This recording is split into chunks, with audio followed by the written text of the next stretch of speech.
Okay, let's give this another try. This says I have excellent connection, so everything should be working fine.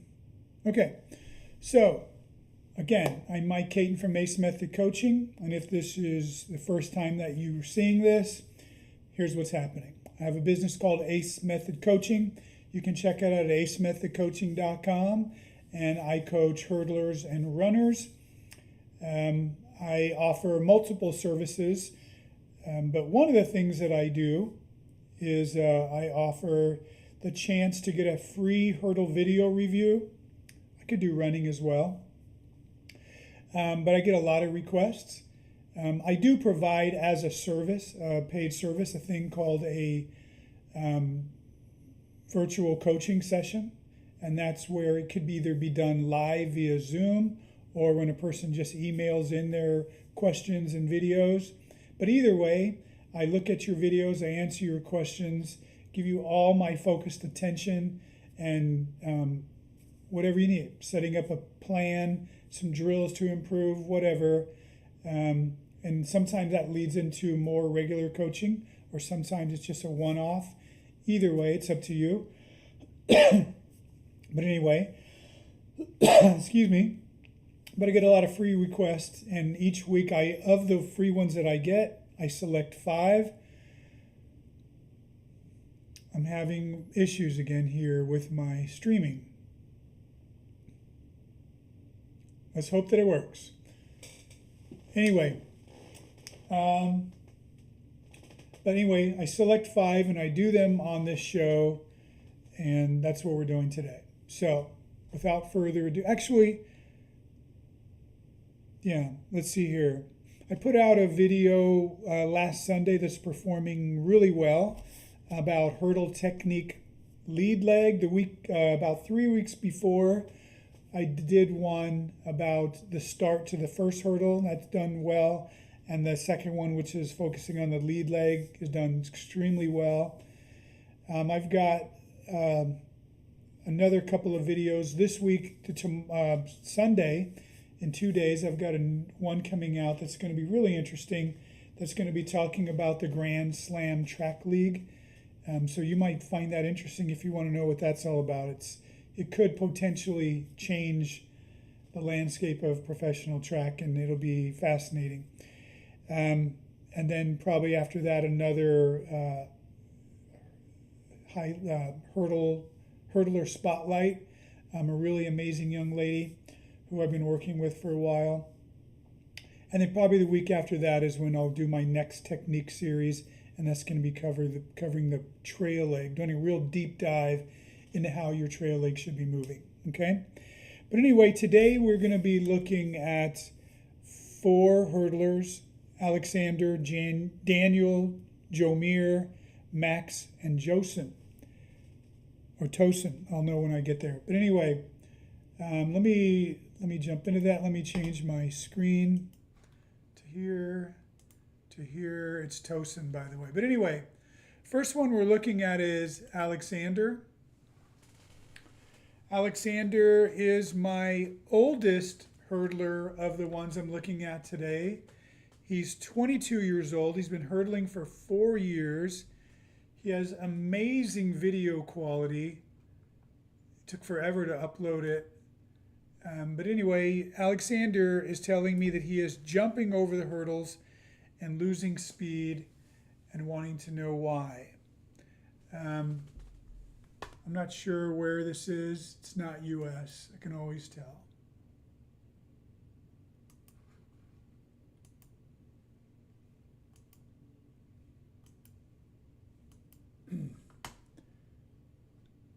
Let me go in full speed first. Let's see here.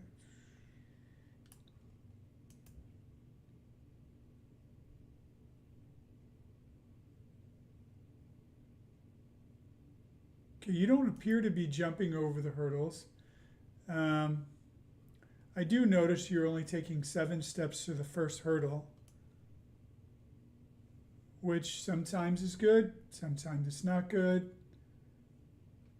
We'll see. First step looks good. Second step looks good. Third step looks good. Fourth step looks good. Fifth step. Sixth step looks okay.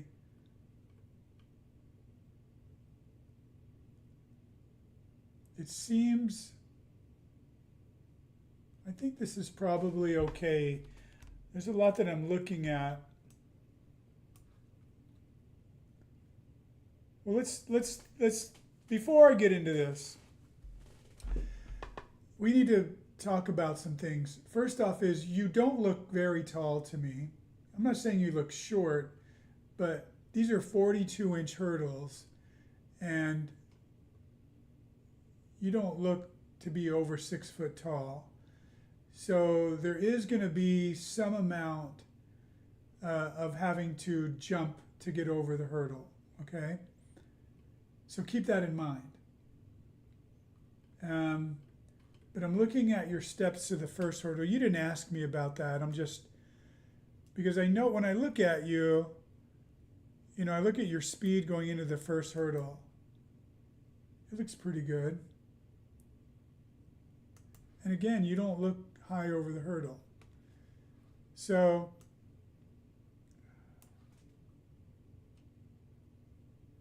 I do think, okay, look at the way, okay, your plant leg looks good. Your lead leg, I'll know more when we get to this other hurdle.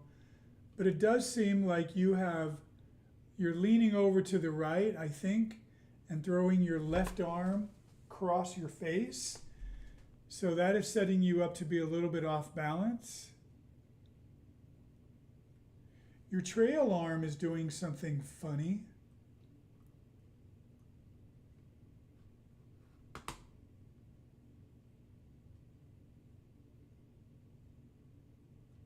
Yeah, you're leaning to the right, and you have your trail arm hanging down low, and your lead arm going across your body. That's a little bit unusual. And then your trail arm, you did end up swinging it back.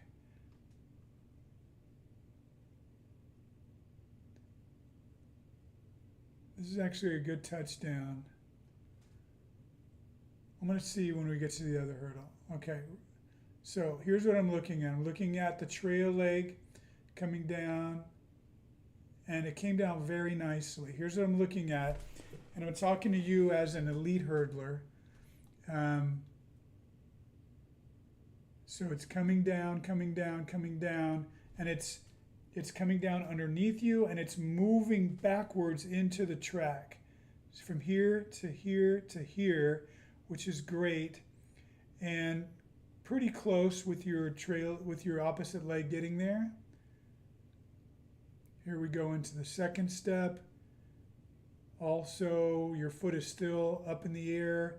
Your knee is bent, so you're going to be striking the ground close to your center of mass. I'm looking to see if it's moving back into the track when it touches, and it is. Boom. Wonderful.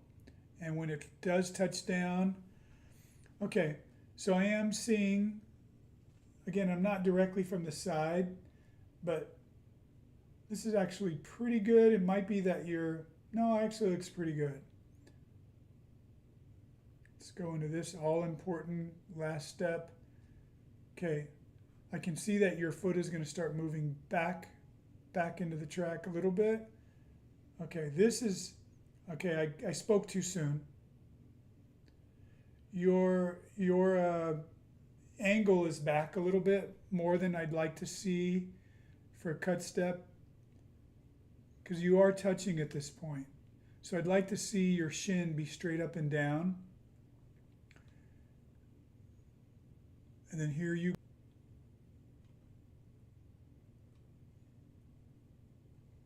again.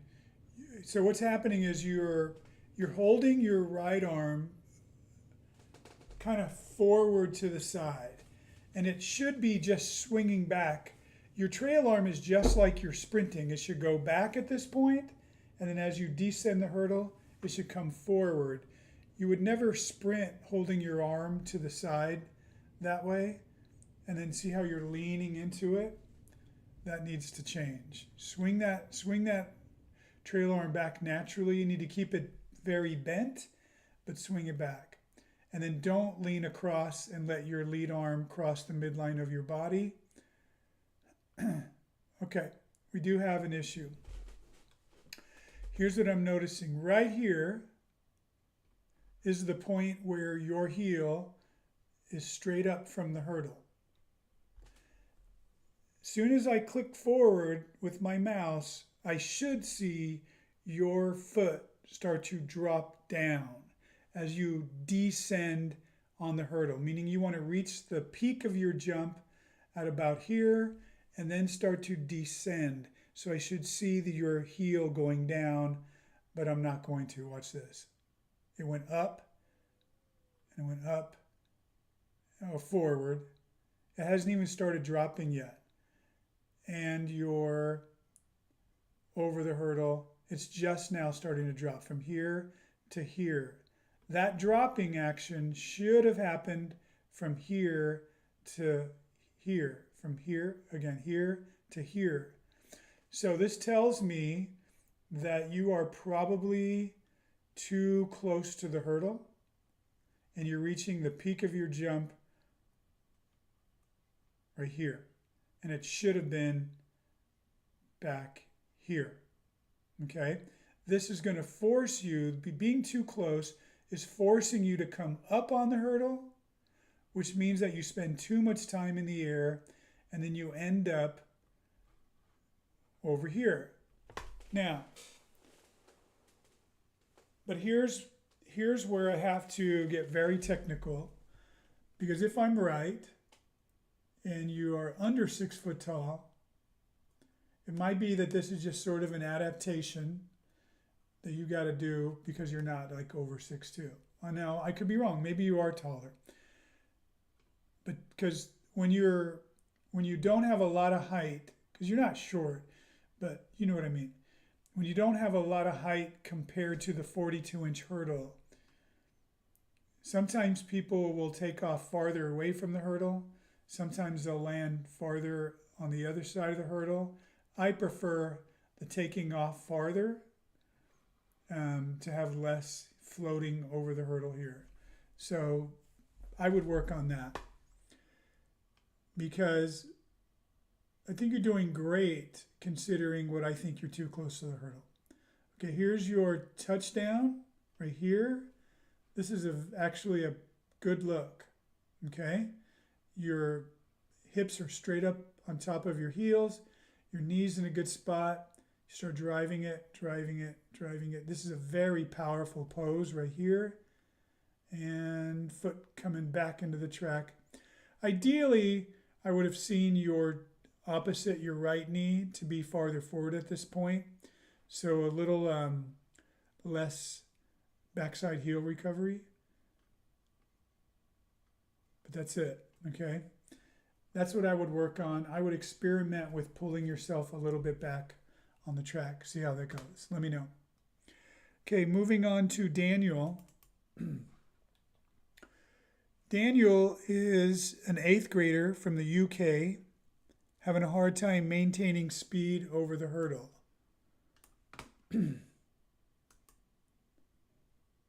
He's in the red top. Okay, let me pull this over.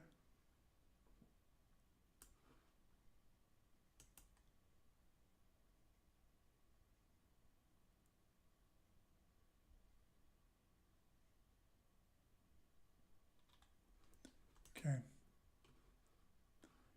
You got a lot of good stuff going on here. You're definitely fast and aggressive. You're only in the 8th grade and you're already 3-stepping, got a really good rhythm. So good for you. Good for you. Now, let me tell you what needs to improve so that you can maintain speed over the hurdle. I mean, one thing, if you notice, let's look at that lead arm. So you're shooting it out there, and then it swings like a straight arm back, like a helicopter blade. And it's turning your shoulders. So now your shoulders are facing the camera, which is over on the side of the track, and they should always be facing forward. Okay? So your lead arm should shoot a little forward and then back with a bent elbow, and your hand should be down here, what we call sweeping your knee, brushing right past your knee. So your elbow should be bent at 90 degrees, but you have it straight out at 180 degrees. That's going to help you a lot. So also reaching out with your steps, landing on your heels. This is not bad, but see how you're leaning back a little bit? You want to try to lean into the hurdle more. Swinging your lead leg from around the side tells me you're either too close to the hurdle or you spent a lot of time when you were a little younger, maybe 4-stepping or 5-stepping, which got you used to being too close to the hurdle. So now you're swinging it around. And then, again, I don't like the way your trail arm is moving, and I certainly don't like the way your lead arm is moving. So work on your arm drills, okay? The second step is a big reach out. Your shoes are untied. Okay. I like your distance from the hurdle, so I think that's fine. I think this is just a bad habit of swinging that leg around. Practice swinging your heel right underneath your knee and bringing it straight through. So in summary, what I would do for you, swing your lead leg straight through, keep your shoulders forward, keep your arms bent at 90 degrees.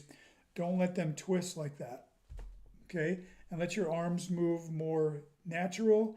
Don't let your lead arm go across your body, but keep it bent as it comes back. And I think you'll be much quicker over the hurdle, okay? I think you're doing great, though. Keep it up.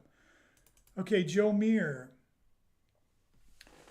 A little bit grainier quality video than I normally select, but I liked your issue. And you're so isolated in the camera, beating everybody by so much, I thought, what the heck? Okay, so this is joeir winning this race, crushing everybody by a hurdle length, and he's only 5 hurdles into the race. But he's telling me, I can't 3-step. Well, I disagree. I think you could 3-step, because if I watched you running or hurdling and you were taking 3 normal steps, then I might say, no, you can't 3-step. But you're taking 3, I'm sorry, let me say this again. If I watched you hurdling and you were taking 5 steps, but they looked kind of normal, then I would say, okay, you're not ready to 3-step. But you're taking these crazy, tiny baby steps. I mean, you're almost 2 hurdle lengths ahead of everybody. That's crazy. Okay, but anyway, the way you're running is so far from normal. And I would imagine that if you were running the 100-meter dash, you're probably really fast, but you certainly don't run like that when you run the 100-meter dash, right? So here's what's going on. I mean, you're just a freshman in high school. So you are just lacking confidence. That's your issue right here. So here's what you need to know. What you need to do is pinch in your hurdles, right? Or jam in your hurdles. Different people use different names, but you need to move your hurdles in to a spacing that you are comfortable 3-stepping. That might be 4 inches shorter than it is now. I don't know, but you got to figure that out. And in my Hurdling 101, it explains how to do that. I also have a video on YouTube about how to 3-step. It explains the strategy on there. You move the hurdles in close to one that you can 3-step. You get used to the rhythm and what the stride pattern should feel like. And then once that's easy, then you spread out the hurdles by about 6 inches. Get comfortable with that, and by 6 inches. And you keep spreading them out over time. It could be within one session, could be days, could be weeks. I don't think it's going to be long for you to eventually you get to the point where you are actually running fast, three-stepping, and you're going to be super surprised at how much ground you can cover per step when you actually run full speed over hurdles versus these tiny little slow steps that you're taking. Okay, you're gonna be amazed, and it's gonna help a lot. But you just want to get to the point where you are about 1 foot less than the regular spacing and 1 click down. And if you can do that at practice, three-stepping, then you're ready to go into the next meet and do it three-stepping. But it's going to be a process, especially because you got some bad habits that you have to break. But that's what you need to do. Okay, moving into Max. Max is in the 10th grade, second year hurdling, pretty fast actually. 15.5 in the 110s and 40.8 over the 300 hurdles. So Max, those are really good marks for a sophomore. You probably know that, but I'm confirming that. So let's watch you in full speed. Very good quick steps for a sophomore. Wow, that's fantastic. Okay, okay, let's talk about what I like. I like your quick steps. And I mean, they're quick. I mean, they're like really rapid fire. Like, look at that. Look at that. Okay, I think that this is not race spacing. So good for you. Anybody who's watching, this is exactly how I want people to practice, okay?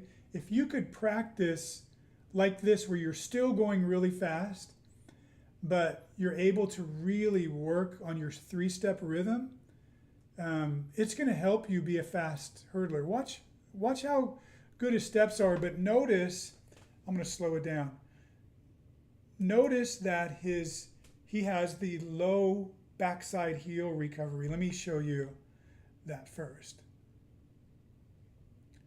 Notice that when his legs go behind him, they're not coming way behind, drifting way back there with his foot getting way up by his butt and then coming back towards his butt from the backside. So let's look at his right leg, which is on the ground here. He comes back. Keep watching that right foot. Look at that. See how he didn't pull his heel up to his butt? He just dragged it across.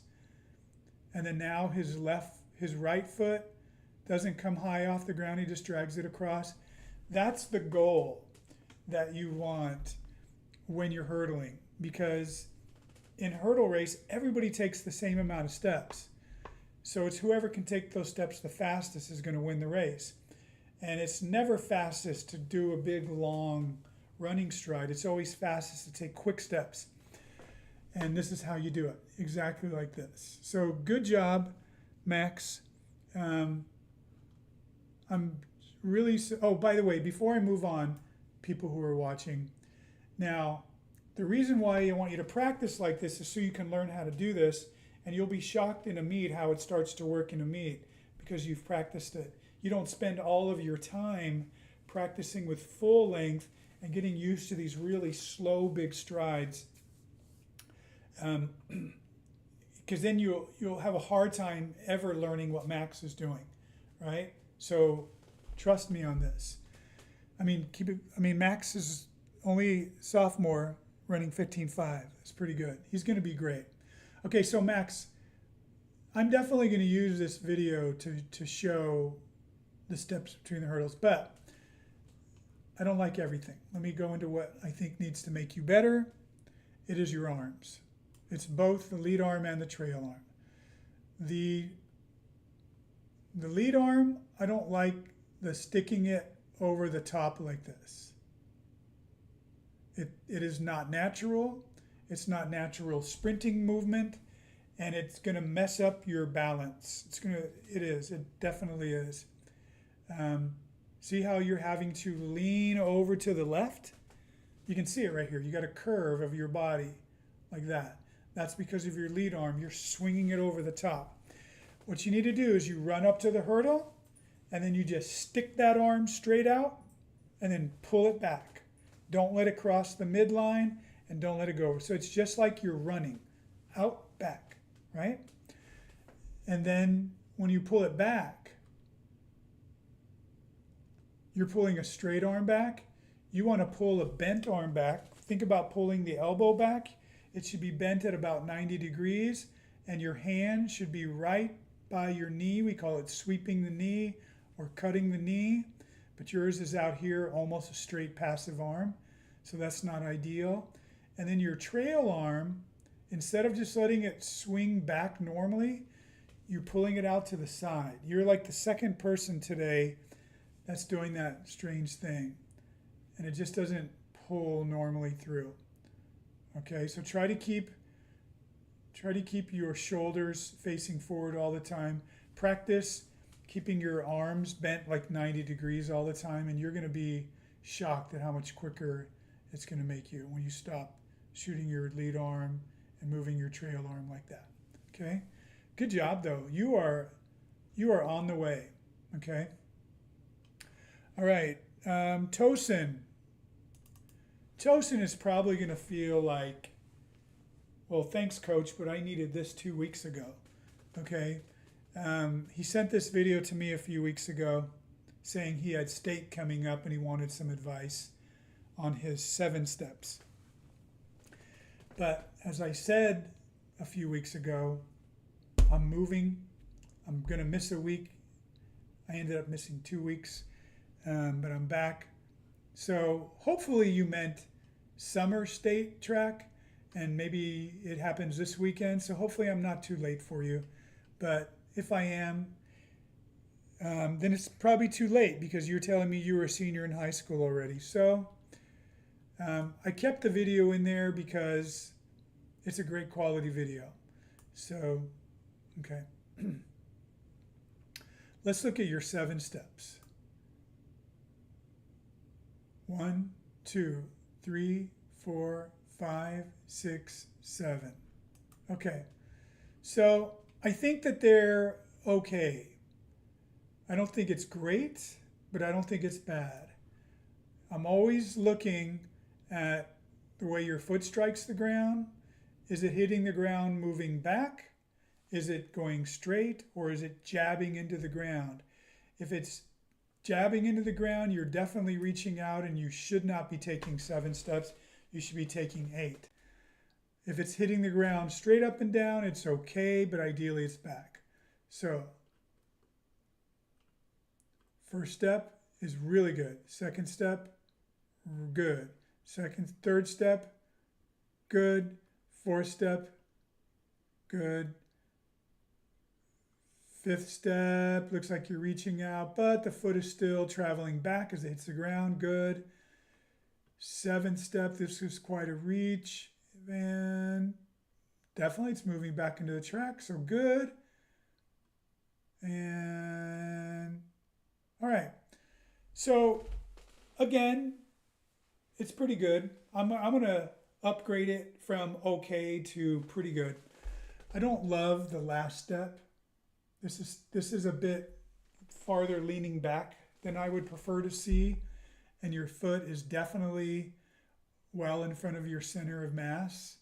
I'd like it to be more bent underneath you moving back, but it might be over anyway. I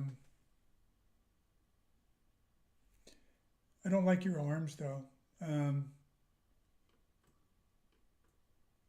I don't like the way you brought your lead arm from the outside and then the way you hold your trail arm out to the side.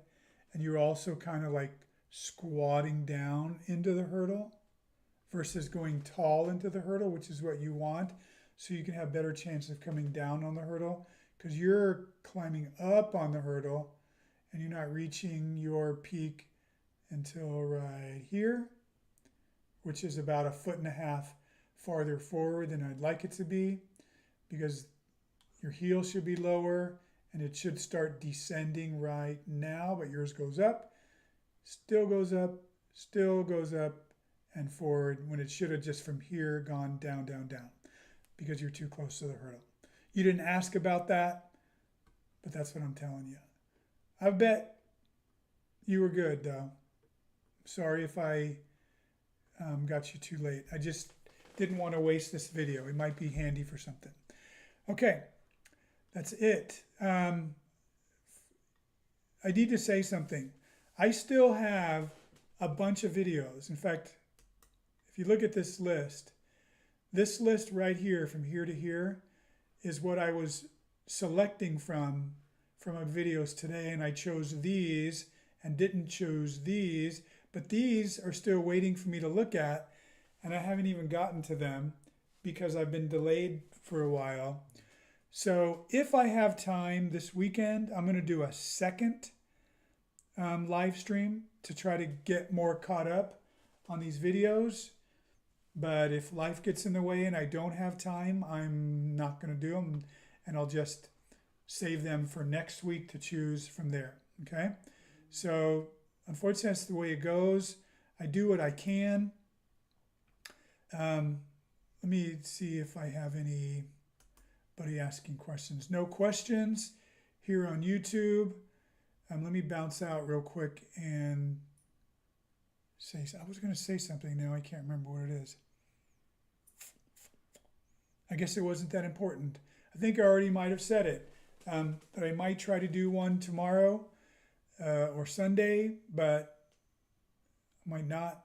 Oh, here's what I'm saying is if you want my help, the best thing you do is sign up for a virtual coaching session. I do those almost every day. Okay. They're very common. People like them and they help people a lot. They're much better than these real quick 5-minute things I'm doing here. I'll spend a whole 20-30 minutes on you if that's what you need. So anyway, just know that if you want help, like tosen, what you should have done is weeks ago, we would have had this session three weeks ago because there's a 24-hour turnaround usually on these, and it would have been much better than what I gave you today, and you probably would have done great at your state meet. So let that be a lesson to everyone. So you know how it works. Go to acemethodcoaching.com, sign up for a virtual coaching session, or roll the dice, go to acemethodcoaching.com, get in line for a free one. Let's see how it goes. Okay. Have a good weekend. Coach Ace out.